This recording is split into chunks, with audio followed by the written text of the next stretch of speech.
So guys, time to saute yung binabad natin kanina. Yan, chicken. Gagawa tayo ng roast potato.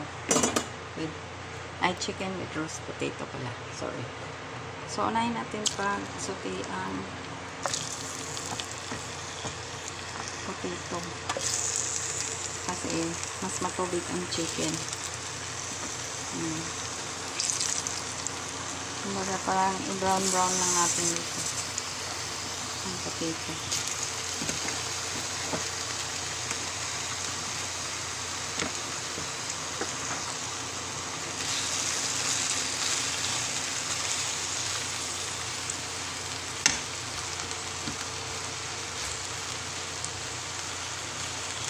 Kukuha ako ng ibang tong guys kasi madulas ito. Ito, mas potato ko to. Stainless.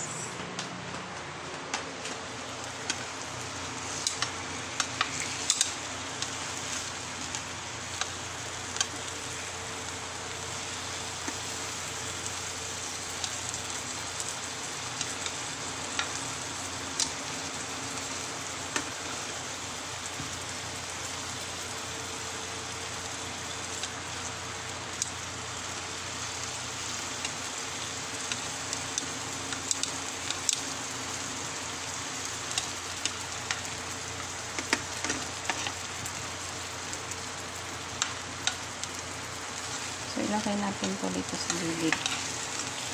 Ilagdag ko na ang chicken para mapabilis na tayo matapos.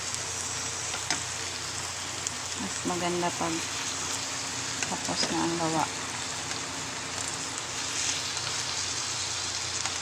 Para wala na tayong iisipin. Diba guys? Pwede nang lutuin ng mas maaga. Pag-reheat na lang. Wala ka nang iisipin. Dagdag natin ito. Ito, sayang. Yan, pantadagdag flavor din yan.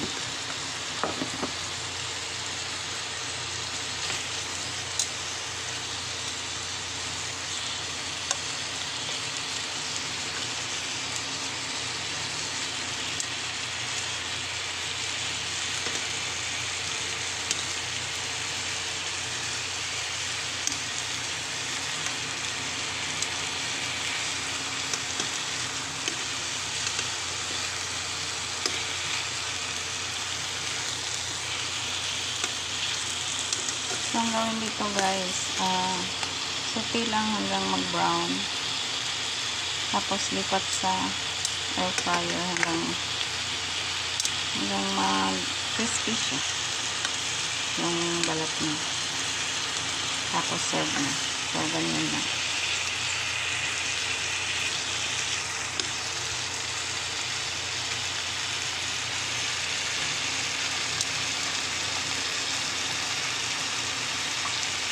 So, that's it guys. Bali, saute lang natin hanggang mag-brown guys. Tapos, ililipat yan siya dito sa air fryer. Dito. Lilipat yan siya dyan. May laman pa. May laman pa. Tanggalin na natin. So, ilipat niyan siya dito mamaya guys. Na may foil din para hindi siya matigas. Kasi ang ilalim ng air fryer magkakaroon ng hangin, so titigas pag walang foil. So that's it guys, thank you so much for watching.